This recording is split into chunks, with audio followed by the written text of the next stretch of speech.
大分の方が来られてて、はい、みんながグリップ走行で走ってるのにループでしか走ってない宮本さんが不甲斐ない走りをしてたんで今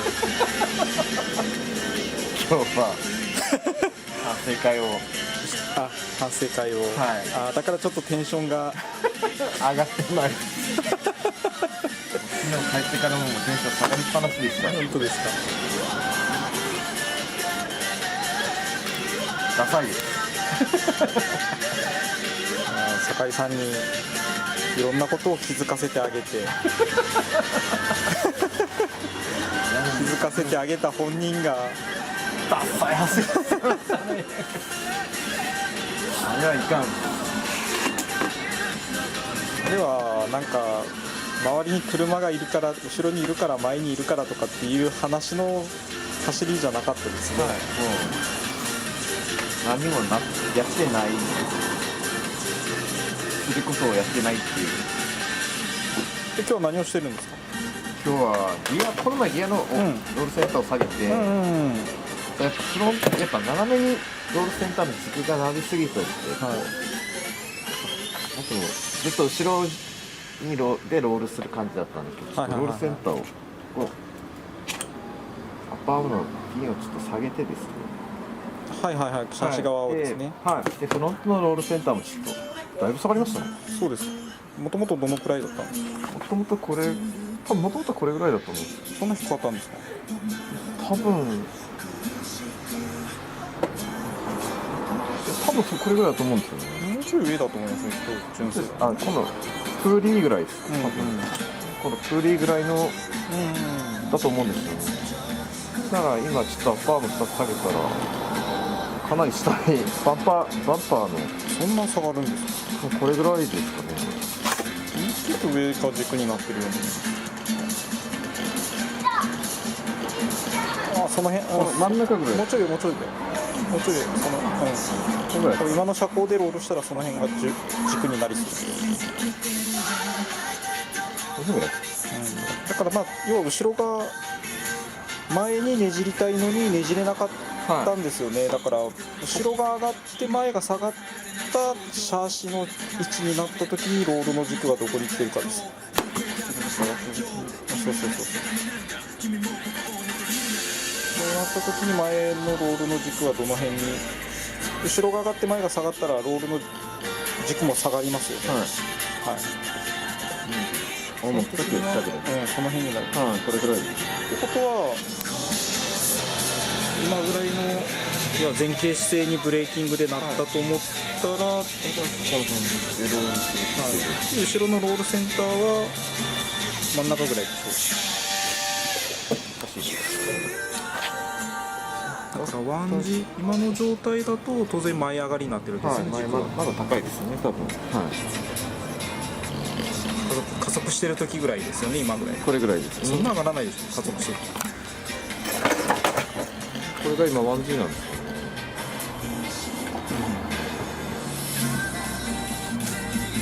時はどのくらいですか。ロールの軸ですか。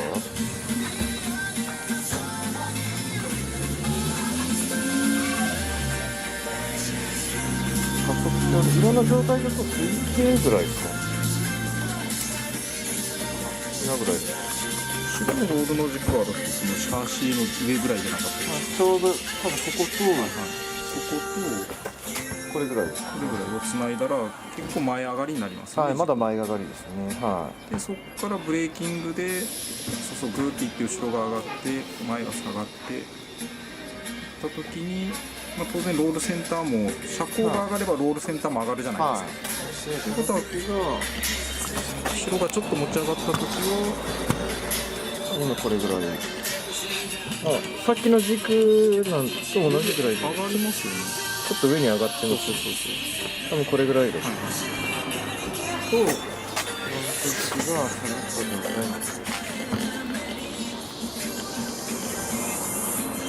バンパーのスポンジの下ぐらいになるんですね。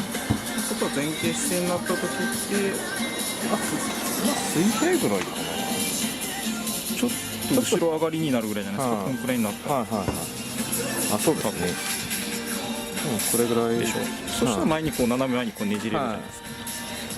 だいぶねじれるやつだったんでするはずです。結局ピッチングが少なければその変化も少ないですよね。はいそうですロールセンターの車高が変わればアームの位置関係が変わるから、は今動かしてロールセンターって言ってるのはあくまでも 1G の状態でねじれやすいところでしょう。いはいで車はアクセル入れたら後ろが下がるし、はい前が上がって後ろが下がる、ブレーキング入れたらフロントに下がる下がる。その中で当然ロールセンターの位置も変わるので、はいだからものすごい変わってるわけですよね、前後。だいぶだか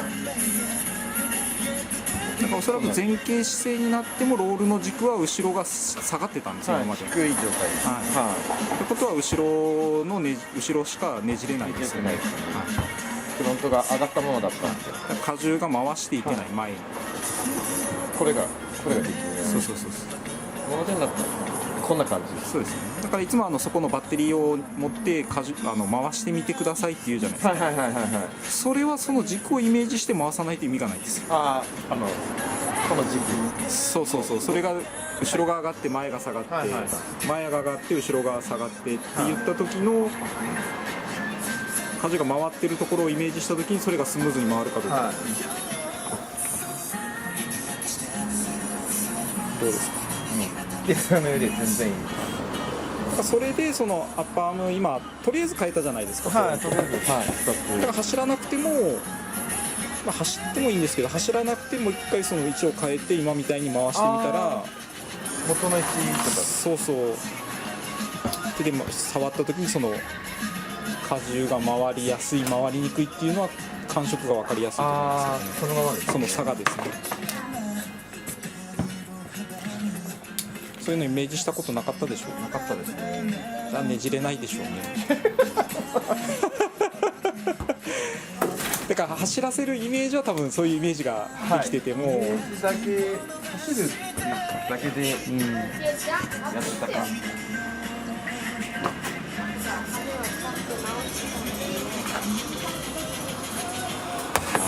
ういうのがあるんですね。そう足が動くっていうことはそのロールセンターも変化するわけじゃないですか。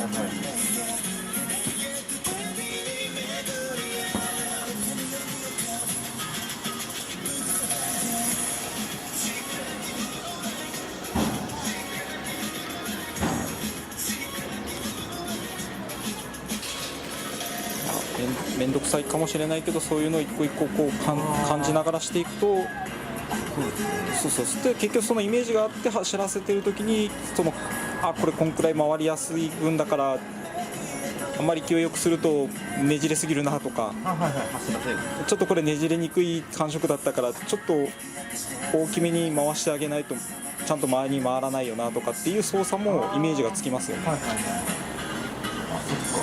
り方もそれに合わせてやっぱりその構造のイメージというか車が動きやすいイメージがあってそれを使ってあげた方がわからないでただ使うよりは使えますよね。何の工具だとか道具でもそうだと思うんですけ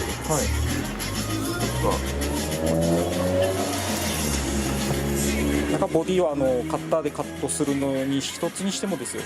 確かにそのカッターの刃のどういう刃なのかとかどういう風にしたら切れやすいのかとかこういろいろ考えてそれが分かって試して分かった上で使うと力の入れ具合だったりとか角度の使い方とかもイメージができてるから上手に使えますけど、ただカッターは切るものって思ってる人は鉢巻きに対してこううまいことこうカットできないわけですよ。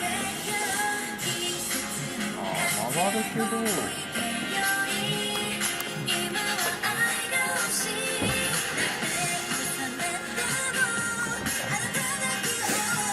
今日はなんかこの放送の音が大きいような気がする。音量上げていや上げてないはずなんですけど健康ですか。今日はちょっと湿度があるのかもしれない。湿度が乾燥してるのかな、音が出るから。音が伝わりやすいんです。どうですか？なんかわかります？綺麗になんか落ちない感じ。無理にこっち軸を下ろそうとすると、下げない感じですか？こうなんか車全体が一つの塊で回る感じじゃなくなるでしょ。ないですね。前と後ろ別々。後ろは回るけど、なんか繋がってかない感じ。なんか軸が結局斜め前に軸になってないから回りにくいはずですよね。違うん自然にこう回すんじゃなくて、フロントはちょっと力入れてこう回してやらんと回らない。さっきのはもう普通にこうスーって、その分後ろを持ち上げて、まあ走ってる時はありえないけど後ろを持ち上げてやると回りやすくなるだいぶでしょ。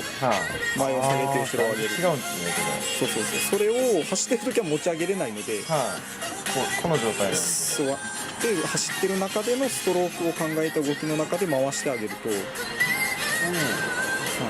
リアロール回しやすい。フロントがちょっと回りにくい。軸がイメージできますよね。そっか。後ろをちょっと前に回すときに後ろをちょっと持ち上げながら回すと回りますよね。回るんですね。回るでしょ。滑らかに。でそのやっぱりぎこちないですね。そうです。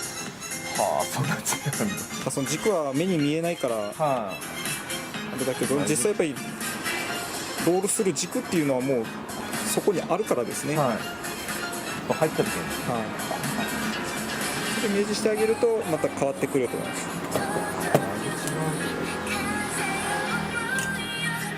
それに対してその特性に対してフロントの足、リアの足の懸垂とかっていうのも合わせれるようになってきますよね。理解していけば。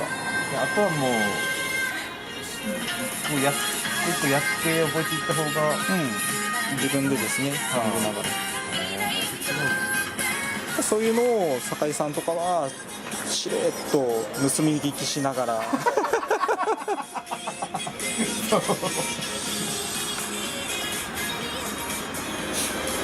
いいカモにされてますね。もう全然周りがそうですね、みんなが楽しくなってくれれば全然俺はでもなんか自分で乗れないとちょっと悔しい。そうですよね。そこが自分が勉強していることを盗み聞きされて、その聞いた人だけが成長してしまうというのはちょっと悔しいですよね。じゃないんですけどなんか自分だけ乗れないとちょっと悔しいですね。大丈夫です。で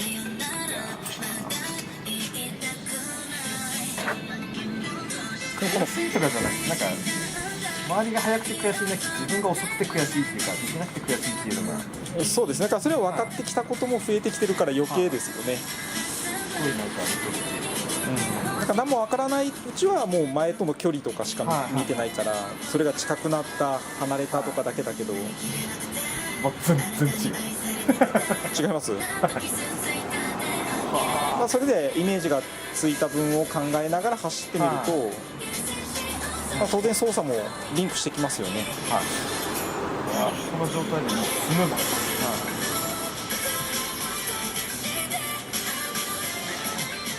本当ですね。見る感じで全然違う。違いますよね。全然違う。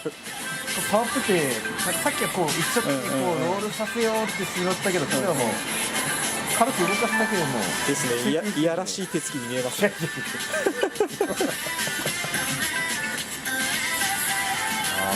ごい面白いですね。またお金をかけずに楽しんでいましたね。キャン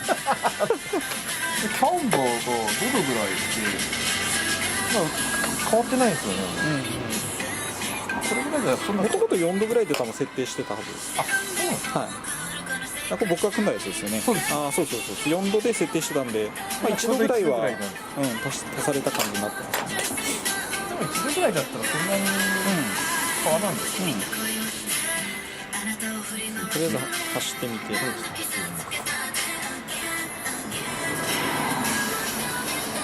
結構ここの上のこの穴ってずっと使ってるとやっぱり削れてきて穴が大きくなったりするんですよ。で穴が大きくなったからって言って下の穴に移してガタがないようにってしてる人とかいらっしゃるんですけど、気づかないうちにバランスそっかもうどこと軸もずれていってるってことですよね。そうですそうですそうです。フロントとリアのバランスが。そうです。だからどっちかというと初期設定は、あんまりこれがでも回りすぎると逆にそれが分かっていればコントロールできるけど、分かってないと暴れちゃうんですよ車が。あ、そうなんですね。だって勝手に車も回っていくから、そうそう、だから前と後ろをちょっとずらすぐらいの方がちょうどいい。そう走らせるっていうことでいくとそっちの方が暴れなくてやれることは少ないけど、その車が暴れない分でラインとか初心者の人っていうか分かってない方とかが走らせやすい。だいたいそこは削れてきた穴が大きくなってくるぐらい走り込んでくると、ちょっと見えてくるじゃないですか。確かに。そうするとロールセンターがフロントがちょっと下がって、後ろ荷重が前も回りやすくなった方がフロントを飛ばせたりとか、頭をグッと入れてねじったりとかっていうこともしようってやってたのがやりやすくなる。そうですね。はい。自分に下がって。そうなんかやりやすい。でもそれは多分そこを下げたことってなったっていうのに気づいてる人がどんだけおるかはちょっと分かんないです。タイミング的には多分その穴、一番上の穴が減って削れて、そう変えた頃逆にフロントが今度は下がりすぎると、今度は後ろやっぱり後ろ軸でロールしないと、そうですね、ドリフト中にアクセル踏んだ時の姿勢が斜め後ろにならないんです。下がらないですね。そう後ろが回らないと今度は後ろのトラクションが荷重乗せた時に回らなくなるので、だから下げすぎてもダメだし上げすぎてもダメだし、前後のやっぱりそのピッチングした時にどういう姿勢になった時に回りやすいかねじれやすいかですね。そうブイーンブイーンブンブンブンまた走らせてみなって。そうですね。はい、わかんないんで走らせてみな。回りやすいですね。なんかもう抑えて走りやったけど、完全に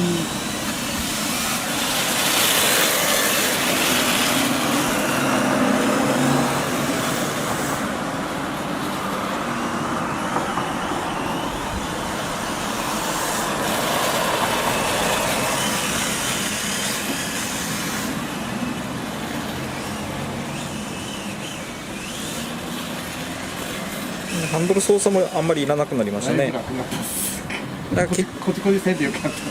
結局車を曲げるのは、ハンドルで曲げるんじゃなくて姿勢で曲げないといけないんですよね。そうですね。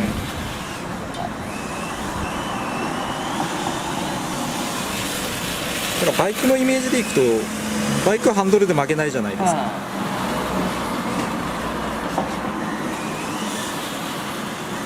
前傾姿勢になると当然前下がりのロールセンターが前後ろの軸が前下がりになると、オーバーステア気味になるんですかね。で軸が後ろ下がりになればアンダーステア気味になるわけです。だからコーナーをアンダーとオーバーで曲がるって言ってやってたじゃないですか。それは結局この辺も関係してくるっていうことですよね。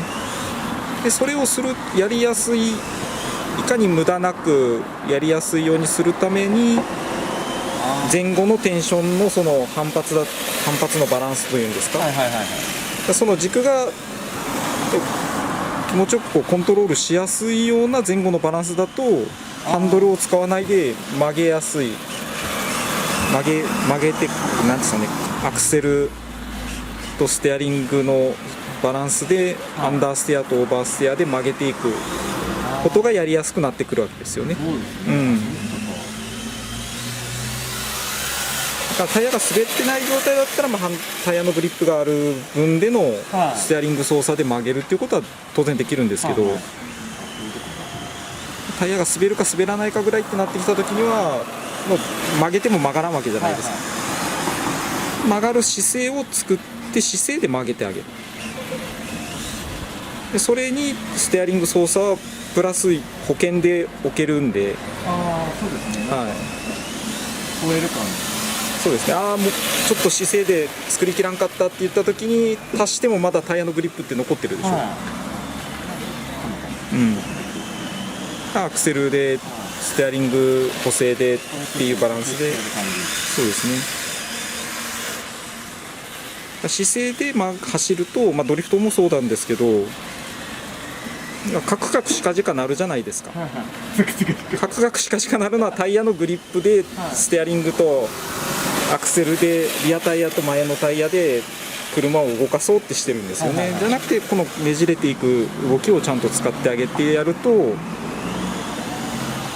それを使って車を動かせる、曲げる、向きを変えるっていうのができる。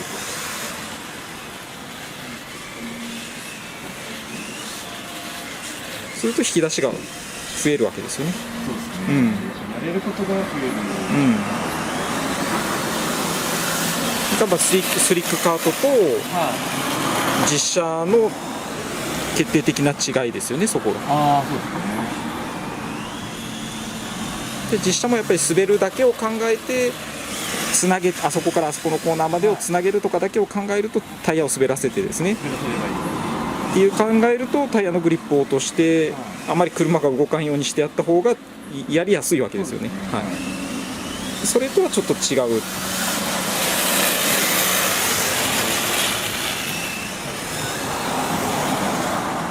なんか上手な人になりましたね。ちょっと全然フロントにブレーキかけた時に最初線路にパッて乗ってくれるっていうのは、曲がる姿勢になりやすいし、そこからアクセル入れたらもうそのまま立ち上がってハンドルが変わらず立ち上がっていく姿勢が出来上がる。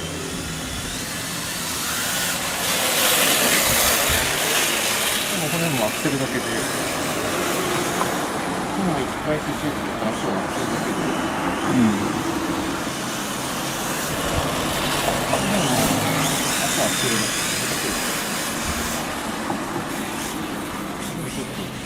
いいですね。ちょっともう一回ちょっとお板の方たち来てもらわんといかんです。すいません、準備ができたんで明日もう一回来てもらっていいですか。この間のはなしでって言って。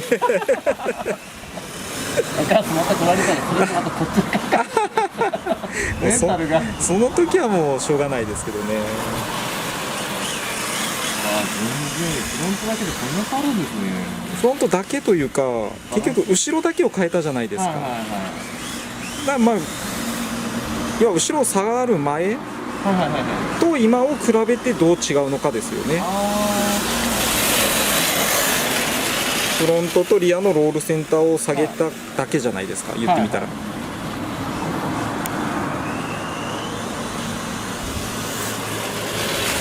これの走りの動きを見て、構造をちょっとイメージしながら前の状態の走りと今回の走りの車の動きを見たときに何か気づくものがあるかもしれないですね。あと変わってないでしょ、ロールセンターだけでしょ。ロールセンターだけですね。前後を変えただけでしょ。自分でやってることだから見れば分かりやすいと思うんですけど。無理にロールセンフロントを押さえつけてロールセンター下げて走らせるんですごい楽。もうちょい後ろが持ち上がっても良さそうな感じはしますけどね。前が下がった時に後ろが持ち上がってくれると、ただ、そのスピードが上がってきた時とか大きな速い動きをした時にすっぽ抜ける可能性もあるので、試してみてもいいんじゃないかなっていうぐらい。そうテンションでもいい。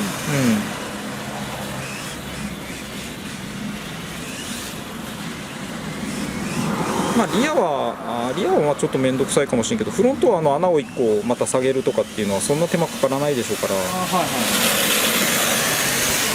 そういうのもちょっと今いい感じだけど、もう1個下げてみたらどうなるかなまでは確認した方がいいんじゃないかなと思いますけどね。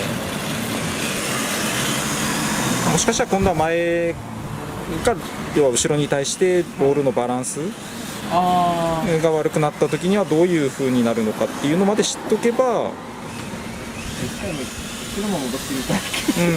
戻してみてですね。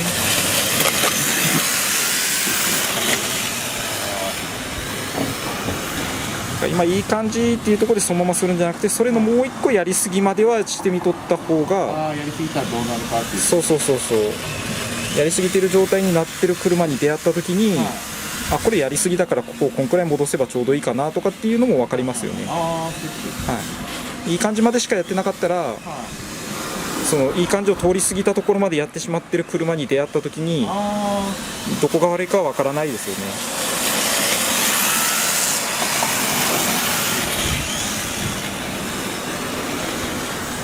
ちょっとドリフトっぽい感じで走ってみてもらっていいですか。あ、ドリフトっぽい感じなんですけど。もうちょっとそうそうそう、アグレッシブな感じで、はい、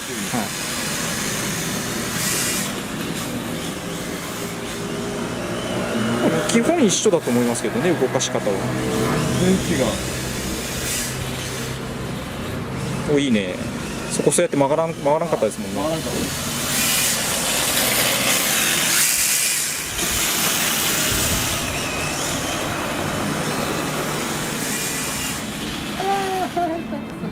よかったですね。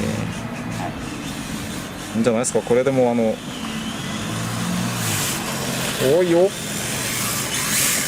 からの自己イメージしたアクセルワークで。ドリフトだと車がもっと立体的に動くじゃないですか。はいはいはい、だからもっとその軸のイメージっていうのをしてあげたコントロールをしないといけないですよね。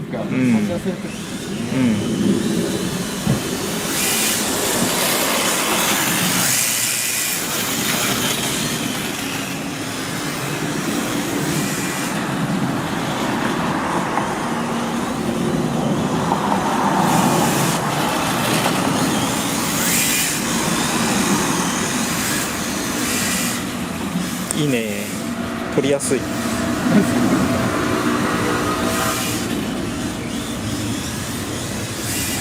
ハンドルで曲げてないでしょ今、でしてもらうと荷重の流れで終えるので取りやすいです。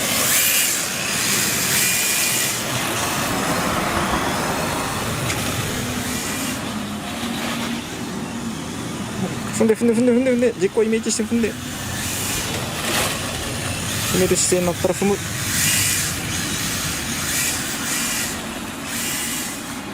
向きを変えるときが荒いな。あ、そうなんですか。あ、もうちょっと。なんかアクセル入れ慣れてないから力が入って入れてるんでしょうね、前回。力入っちゃう。だから前回じゃなくて 98% ぐらいの感じの全開にするような感じですると抜くときも意識しやすいですよね。全開と思ってもこうギューじゃなくて 2% ぐらい残すぐらいのイメージで 2% ぐらい残して 2% ぐらい入れたい全開。そうそうそうそう。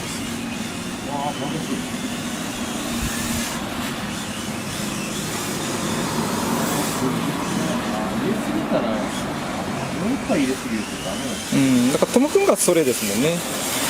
こんななるでしょいつも。こんな感じです。目いっぱい押し付けてるんですよね、手前に。そうすると戻すところの調整が難しくなっちゃうんですよね。なんかついてもいいんですけど、なんか 2% ぐらいは残すぐらいの全開にしとくと戻す時がちょっと意識しやすいですよね。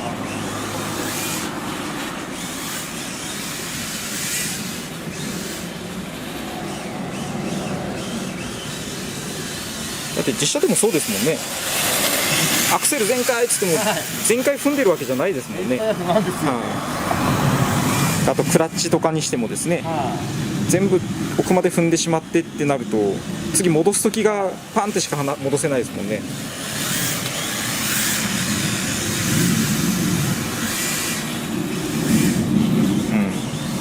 ですよ。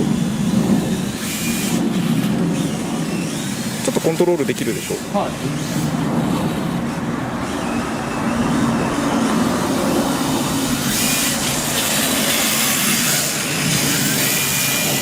ステアリングにしても一緒だと思いますけどね。前回投げないかんって思った時にグワッて力を入れすぎてこう周り切るところまで押し付けてしまうとその戻す方がそうなんていうんですかね、何かに対してギューって押さえた後ってじわーって戻しにくいじゃないですか。そうそう。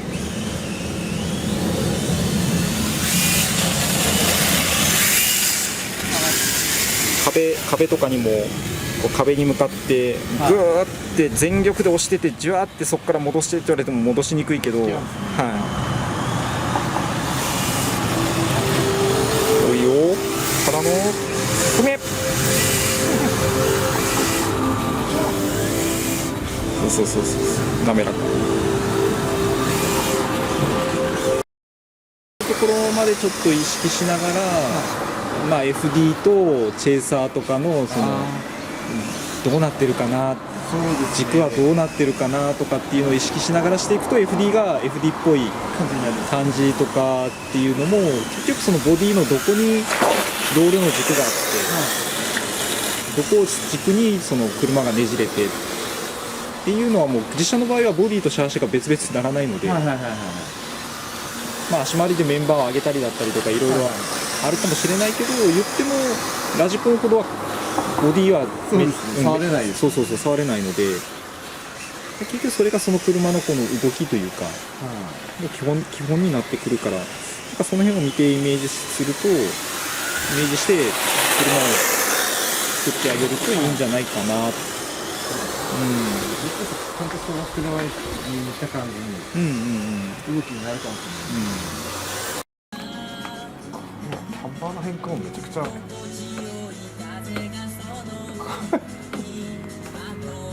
何をしたんですか？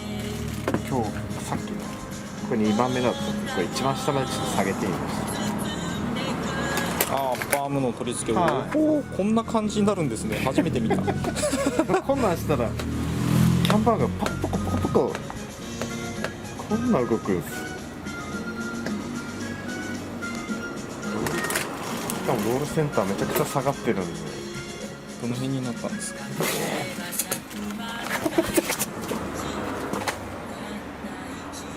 どの辺だろう。あ、ごめんなさい。上の下の方 1G ぐらい、1G の車高で、多分この辺です。本当だ。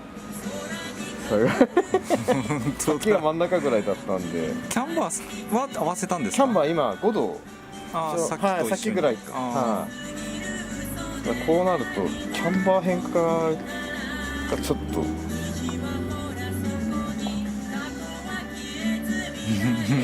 気持ち悪いぐらいー、塔も変わりますよね。トーも多分今あ、でもそっか、キャンバーを合わせたら塔は一緒のとこになる。こんな動くですだからその動きをするときはその動きだけど、走ってるときってだったらどうなるんですか？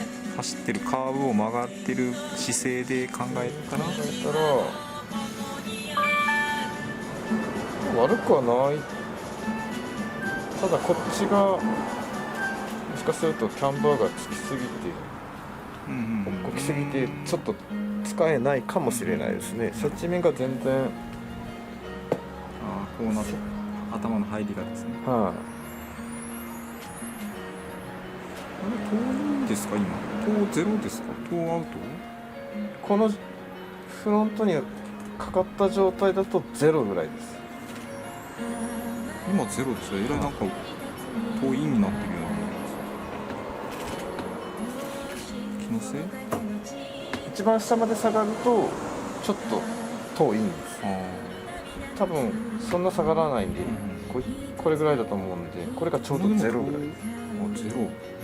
で多分加速した時にってなった時はめっちゃ遠アウトです。こんな変化、やっぱもう下げたらそんな変化か。ああ、そっか。やっぱそっか、視点引っが張るか押すかになるけんか。上下じゃなくてですね。あ、本当だ。すごい上が引っ張られたり離れたりするんですね。こうなんかまあリアだったらいいんでしょうけどね。ねじれてることを考えれば。そうですね。それ考えればすごいな。リアは全く全く動いてないんです。フロントはグリグリ動きようです。本当だ。リアはある意味すごいですね。これすごい。この足すごいです。全然びくともせん。たまたまでしょ。たまたまですね。まあだから自分の計算上でみたいな言い方にしましたけどこれはたまたまです。いや、ちゃんとこれを計算しとったんですよ僕は。計算してやったんです。はい、もうバッチリでしょ。計算上の設計です。計算上の設計です。さすがです。もちろんです。とりあえずちょっとこれやってちょっと走ってみましょうよ。どんななるんだろう。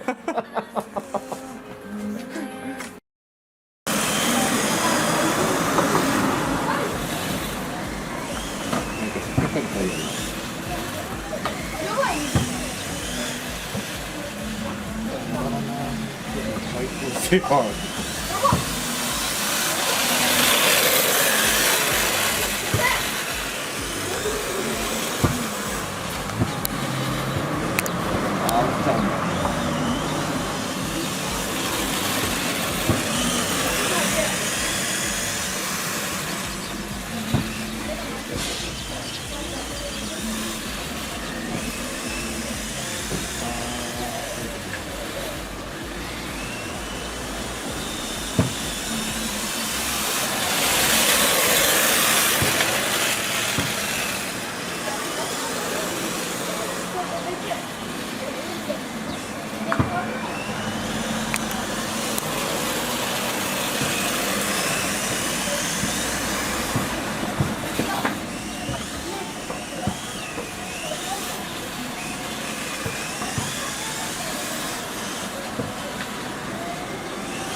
そのロールの前後のバランス的にはどうなんですか？バランス的にはちょっと前が弱いっていうか、ロールしたまんま、ああ、こういう時にですね。はあはあは帰ってこないっていうか、あ。なるほど。もうそっちに傾いたら傾いたままで戻さないといけない感じ。入れてやらんと、うんこうロール風が回らんっていうか、で行き過ぎてる感じ、入れてる感じ。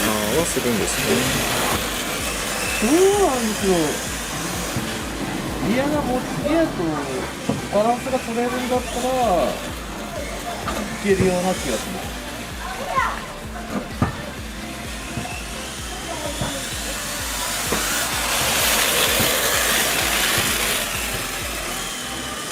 なんかフロントが粘ってギアが突発的にこう抜けていく感じはあります。頑張ってるけどギアは勝手に逃げていくっていう。なるほど。はい、前だけがねじれるんですね。はい、ねじれに追いつかない。ねじれに追いつかない。本当はねじれてるけどまだギアがねじれていかないよみたいな。ああ、そういうことですね。はい、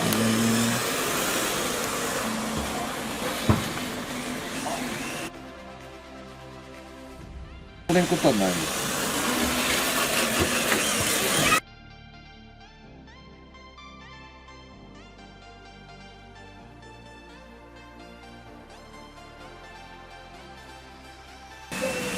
さっきの方がスピードが速いような気がします。早いです。その方がなんかハンドルがちょっとね、外で補正してやらんと曲がれない。もう勝手にオーバーになっていく感じが。アクセルが入れれないわけですね。はい、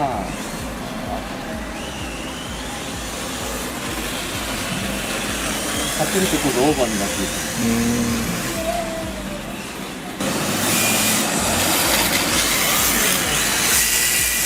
こうぐーっと向こうに来たそうな姿勢にはなってるんですけどね。あ、後ろがねじれてない来ないんだ。はい、後ろがだけ前に対して後ろがねじれないんで。今度はですね、だから一番最初と反対ですね。はい、これは俺です。なるほど。持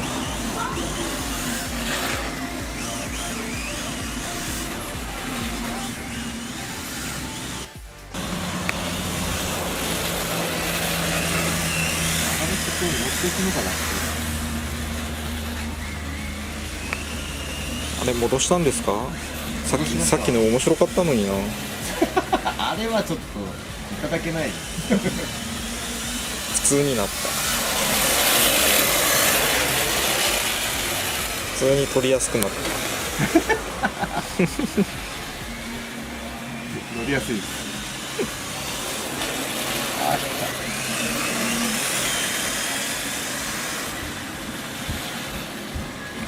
ちょっと全力で攻めてみてください。全力ですか？グリップで全力で攻めてみてください。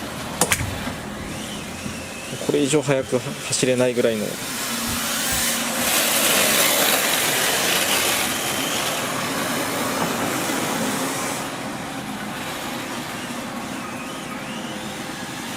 いいですね。なんかああいうところのリカバリーの時もカクカクしか時間あんまりならないから追いやすい。ち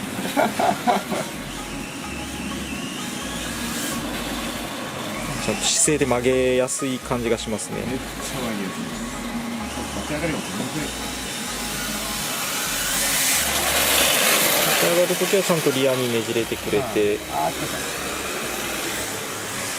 乗る時は前がそのさっきやったロールセンターの前と後ろをつないだ軸のイメージをこうピッチングするのに合わせながらイメージすると走らせる時の操作もイメージしやすいですよね。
いいですね。今のコーナーリングなんかすごかったですね。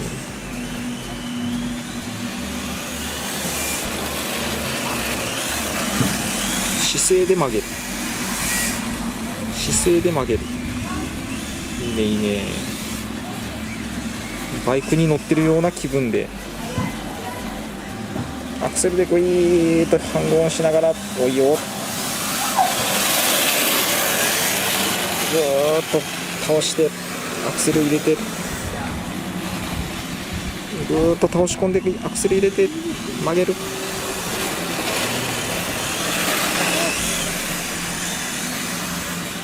でドリフトの場合はそれのハイサイドみたいになるような動きを使って飛ばすんですよね。なんかモーションに入るときにしっかり前のタイヤと後ろのタイヤでモーメントを捕まえてあげて、それを使ってあげて反対に向きを変える。いいですね。優勝ですね。早く帰ってもらっていいですか。もう飽きてきたんで。面白みがないって。いやいや、なんかちょっと壁に当たってるぐらいの方が見てる方は楽しいんですよね。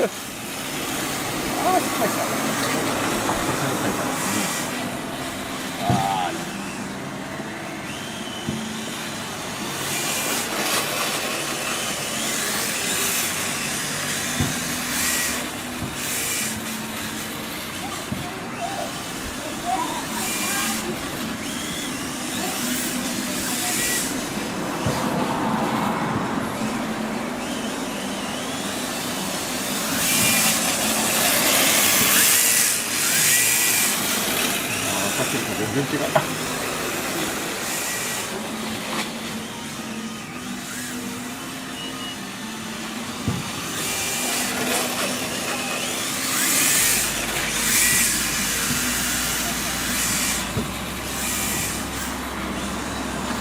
こっからそこまでをアクセルじゃなくてはい。こうねじって飛ばしてほしいんですよね。短い距離の中でちゃんと舵を回してあげて。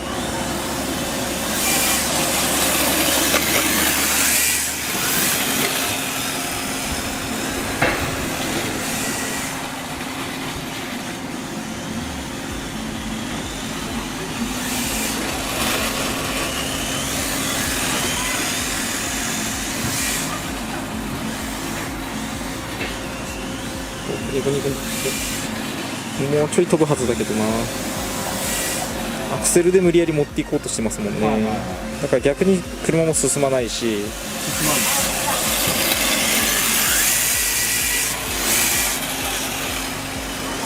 ククククククククほいっていけばふいって車飛んでいきます。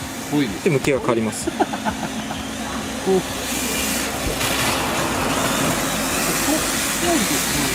短い区間のそれこそタイヤを横にしっかり、ここでタイヤを横に使ってフロントタイヤのでそれの反発を使ってフロントも飛ばしてあげないといけないです。